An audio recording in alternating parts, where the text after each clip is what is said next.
আজকে আমি আপনাদের সাথে শেয়ার করব মনস্টার সিরিজের পার্ট 40। আগের পর্বগুলো যারা দেখেন নাই তারা প্লিজ আগের পর্বগুলো দেখে আসবেন, না হয় এই পর্বগুলো বুঝতে অনেক বেশি অসুবিধা হয়ে যাবে। তো শুরু করছি আমি আজকের পর্ব।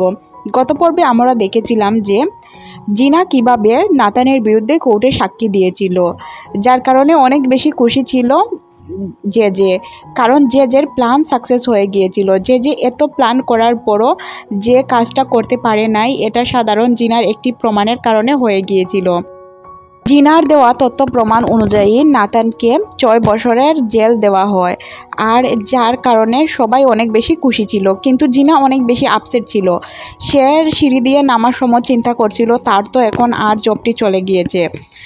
তখনই সেখানে লি চলে আসে আর জিনাকে সামলায়। সে বলে, তুমি চিন্তা করো না, তোমার জব যাবে না। তখন জিনা বলে, আমার জব হয়তো অলরেডি চলে গিয়েছে। এখানে অ্যান্ড্রিও তাকে, সে বলে, তুমি চিন্তা করো না, তুমি যা কাজ করেছো অনেক ভালো করেছো, আমরা সবাই তোমাকে সাপোর্ট করি আর তোমার পাশে থাকবো। তখন জিনা বলে, এসব মুখে বলা অনেক বেশি সহজ, কিন্তু কাজে করে দেখানো অনেক কঠিন। তখনই জিনার মনে চুটকি ফোন করে। চুটকি জিনাকে বলে, আমার মায়ের জ্ঞান ফিরে গিয়েছে, আপনি প্লিজ হসপিটালে চলে আসুন। তখন আমরা দেখি এই বিষয়টা শুনে তারা তিনজন অনেক বেশি খুশি হয়। জিনা সাথে সাথে হসপিটালে চলে যায়। সে গিয়ে কিমিয়ার সাথে কথা বলে। কিমিয়া তার কৃতজ্ঞতা জানাতে থাকে। কিমিয়া বলে, তুমি না থাকলে আজ এই কাজটি হতো না। প্রত্যেকটা টিভি নিউজে নাতানের এই গোপন তথ্যটি ফাঁস হয়ে গিয়েছিল, যেখানে নাতান নিজেই মুখে স্বীকার করছিল T9 কতটা ভয়ানক একটি গ্যাস, আর যা দিয়ে সে অনেক বেশি টাকা ইনকাম করেছে। সবাই এটা দেখছিল। খুব তাড়াতাড়ি ছড়িয়ে ছিটিয়ে যায় এই নিউজটা, যেখানে আমরা যে এবং নীল বসে বসে নিউজ দেখছিল, সাথে চেয়ারম্যানের ফ্যামিলিও নিউজ দেখছিল। সেন্টি বলে যে তোমার ছেলের কারণে তোমার ইজ্জত সম্মান সব কিছু ধুলে মিশে গেল। তখন চেয়ারম্যানের ওয়াইফ চিন্তা করতে থাকে যে 6 বছর আমার ছেলে কিভাবে কারাবাসে থাকবে, তার অবস্থা কি হবে, এটা নিয়ে সে অনেক বেশি চিন্তিত ছিল। তখনই আমরা দেখতে পাই যে চেয়ারম্যান উঠে রুমে যাওয়ার সময় সে পড়ে যায়, হয়তো তার এই নিউজটা শোনার পর হার্ট অ্যাটাক করেছে। অন্যদিকে আমরা নাতানকে দেখতে পাই, যার উপর সবাই ডিম চাড়ছিল। তখন সে রাগান্বিত হয়ে বলে যে তোমাদের কত টাকা প্রয়োজন, আমি টাকা দিব, তোমরা আমার উপর ডিম ছুঁড়ো না। অন্যদিকে লি এবং যে গাড়িতে করে যাওয়ার সময় যে বলে, এখন লুডো কোম্পানি আমার হয়ে যাবে। তখন লি প্রশ্ন করে, কি করে স্যার? অন্যদিকে জের সিকিউরিটি গার্ড তাকে বলতে থাকে, স্যার আপনি কি খুব তাড়াতাড়ি করে ফেলছেন না? তখন যে বলে, তুমি চিন্তা করো না, লি এখন আমাদের ফ্যামিলি মেম্বার, তাকে বললে কোনো প্রবলেম হবে না। যে তাকে তার একটি গোপন আস্তানায় নিয়ে আসে, যেখানে আমরা অনেক মানুষকে দেখতে পাই যারা কাজ করছিল। কেউ শেয়ার মার্কেট নিচে নামানোর জন্য চেষ্টা করছিল, কেউ বাজে কমেন্টের মাধ্যমে লুডো কোম্পানির ক্ষতি করার চেষ্টা করছিল, আবার অন্য কেউ শেয়ার কিনে এগুলোকে ডাউন করার চেষ্টা করছিল। জের প্ল্যান হচ্ছে যে সে সব শেয়ার কিনে নিবে, আর এক সময় তার কাছে অনেক বেশি শেয়ার থাকার কারণে লুডো কোম্পানি তার হয়ে যাবে বা তাকে দিতে সবাই বাধ্য হবে। এটা শোনার পর লি বলে, স্যার আপনার প্ল্যান তো অবশ্যই সাকসেস হবে।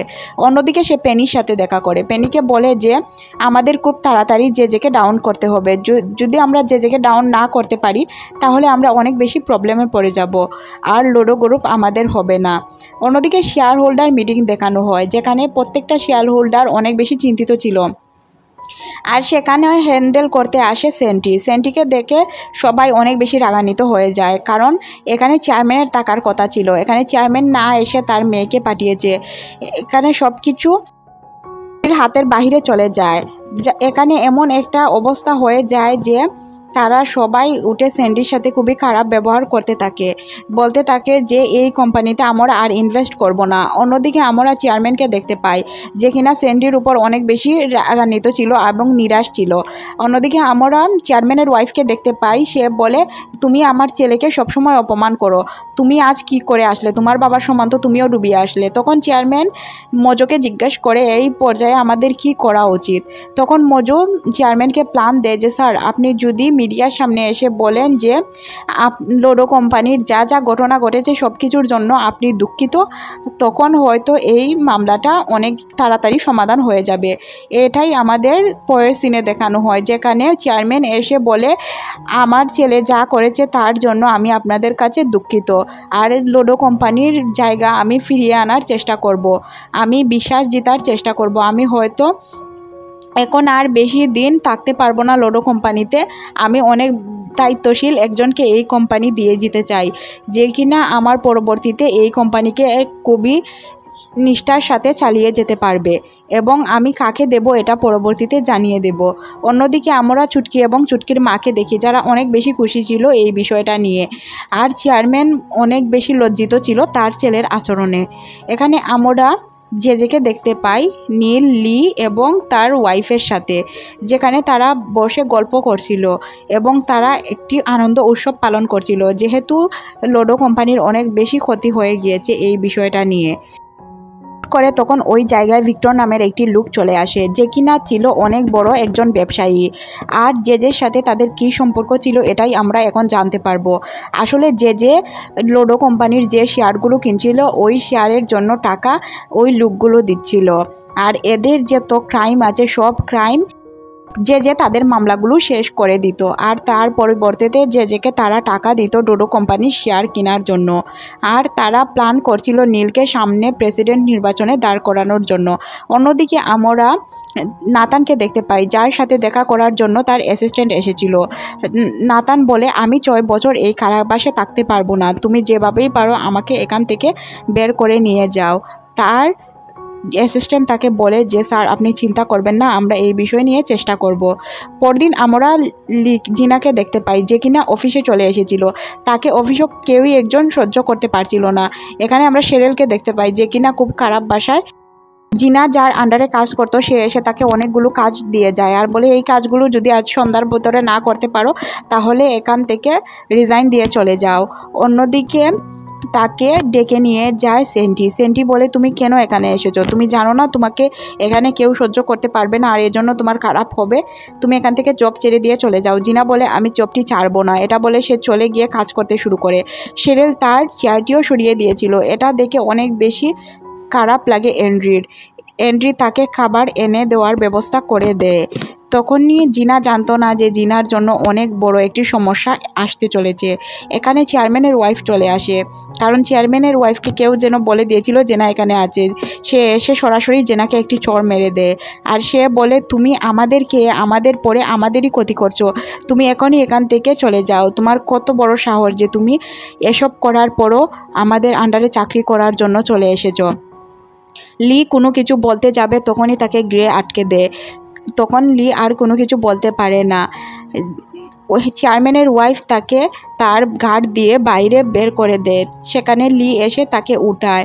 জিনাকে লি বলে যে তুমি আমার জন্য আজ এতটা অপমানিত হয়েছো। জিনা বলে সমস্যা নেই, আমি একটি নতুন জব ম্যানেজ করে নেব, তুমি আমার জন্য চিন্তা করো না। অন্যদিকে এন্ড্রি আর জেজে বসে এসব দেখছিল। এন্ড্রি জেজেকে বলে যে আমাদের জিনার জন্য কোনো কিছু করা উচিত, স্যার আপনি যতটুকু সম্ভব জিনাকে হেল্প করার চেষ্টা করুন। জেজে বলে এই মেয়ের কথা বাদ দেও, এই মেয়ে আমাদের এতটা ইম্পর্টেন্ট না।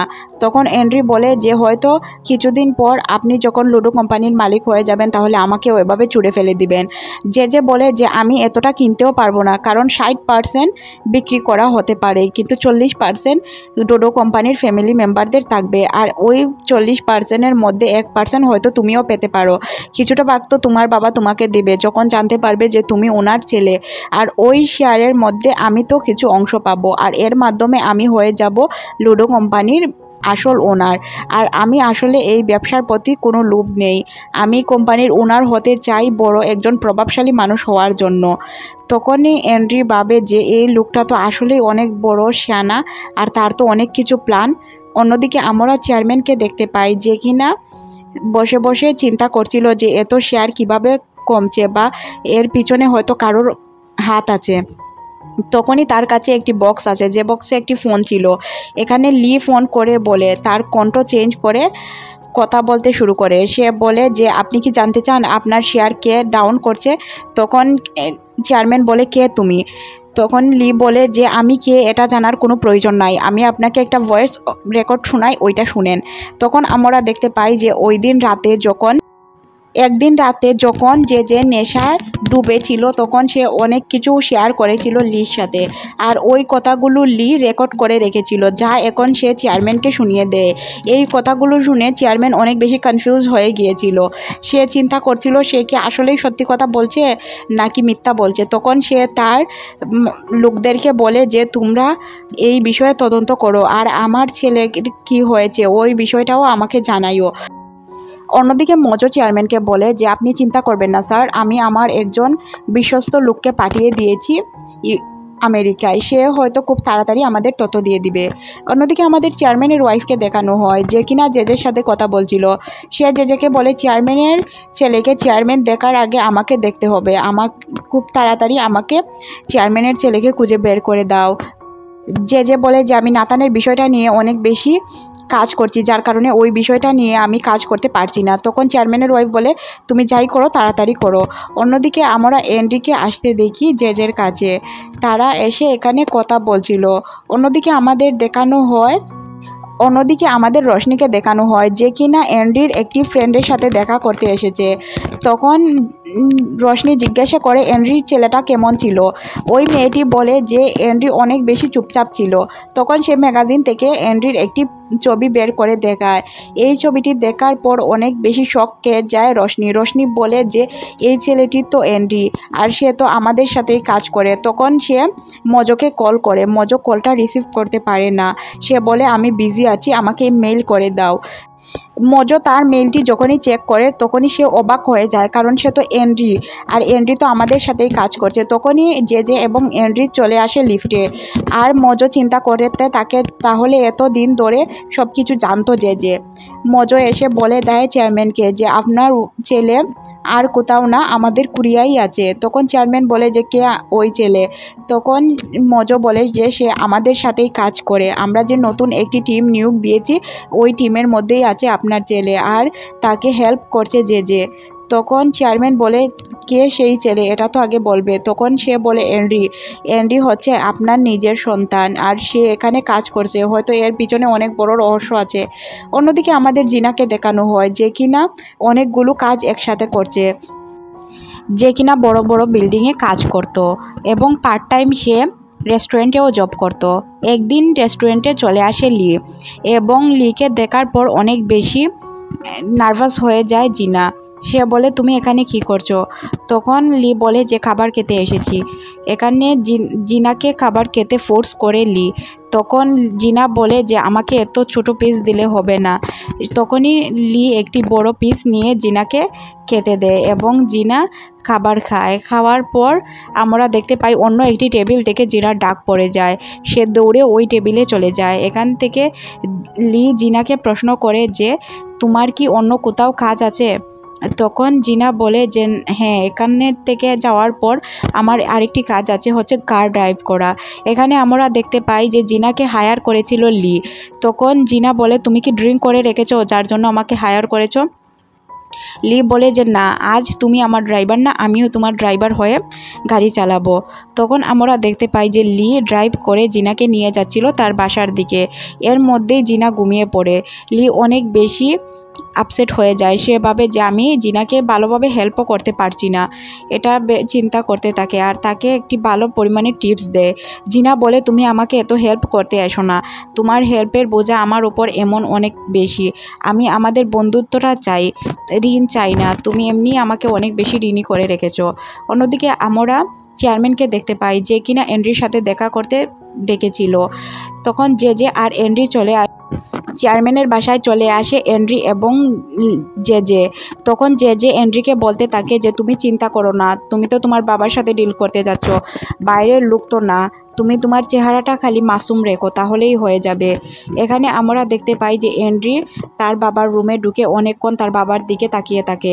তখন চেয়ারম্যান তাকে প্রশ্ন করে তোমাকে কি এখানে জেজে নিয়ে এসেছে? তখন এন্ড্রি বলে প্রশ্ন তো আপনাকে করা উচিত, আমি তো ভেবেছিলাম যে আপনি আমাকে জিজ্ঞাসা করবেন যে আমার মা কোথায় বা আমার মায়ের কি হয়েছে।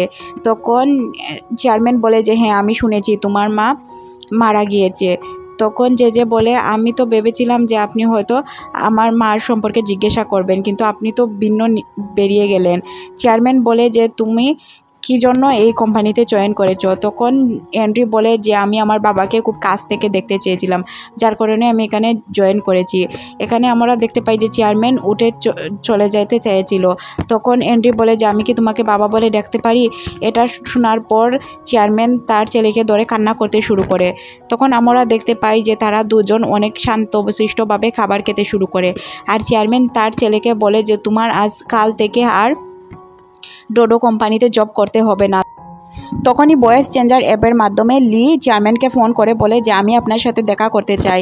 চেয়ারম্যান বলে যে কোথায়? তখন লি বলে আপনাকে একা আসতে হবে। তখন মজো বলে যে স্যার আমরা কি আপনার সাথে যেতে পারি? তখন চেয়ারম্যান বলে যে না, আমি একাই যাব, তোমাদের কারো আমার সাথে আসতে হবে না। আমি একাই গিয়ে দেখতে চাই যে লোকটিকে, আর কি তার কাছে প্রমাণ আছে। চেয়ারম্যান একাই ড্রাইভ করে চলে যায় ওই জায়গাটি ছিল একটি চার্চ, আর এন্ড্রিও তাকে ফলো করছিল। সে যখন চার্চের ভিতরে ঢুকতে পায় তখন দেখতে পায় যে জেজের বিরুদ্ধে অনেক প্রমাণ, যে সে কার সাথে ডিল করেছে এবং কি ডিল করেছে, এইসব প্রমাণ দেখিয়ে দেয় চেয়ারম্যানকে। এবং সে দূর থেকে চেয়ারম্যানের সাথে ফোনে কথা বলে। চেয়ারম্যান বলে যে আমি তোমাকে দেখতে চাই, তুমি কে? তুমি আমার এত বড় হেল্প করছো, তোমাকে তো আমার দেখার প্রয়োজন। তখন লি বলে যে স্যার আপনি এই প্রমাণগুলো দেখুন, তাহলেই আপনার হয়ে যাবে, আমাকে দেখতে হবে না। চেয়ারম্যান বলে আমি তো একাই আছি, তুমি কে আমার উপকার করছো এটা দেখার আমার অনেক বেশি প্রয়োজন, বা আমি জানতে চাই যে কে আমাকে এত উপকার করছে, আর এই সত্যগুলো তুমি কেন বের করে আনছো এই বিষয়ে আমি জানতে চাই। তখনই আমরা দেখতে পাই যে লি ফোন রেখে চলে আসে চেয়ারম্যানের সামনে, এবং সে চেয়ারম্যানের সামনে এসে বলে যে স্যার আমি আপনার কোম্পানিতে চাকরি করা একজন এমপ্লয়, আমি হচ্ছি জ্যাক। এখানের মাধ্যমে আমরা আপনাদের বলে দেই যে জ্যাক আর লি কিন্তু একই, সে তার নাম চেঞ্জ করে রেখেছিল। চেয়ারম্যান বলে যে তুমি আমাকে এত হেল্প করেছো। অন্যদিকে এন্ড্রি চলে আসে, এর মধ্যে দিয়েই আমাদের এই পার্টটি শেষ করে দেওয়া হয়। আপনাদের যদি আমার ভিডিওগুলো ভালো লাগে তাহলে প্লিজ আমার চ্যানেলটাকে সাবস্ক্রাইব করে দিয়ে যাবেন।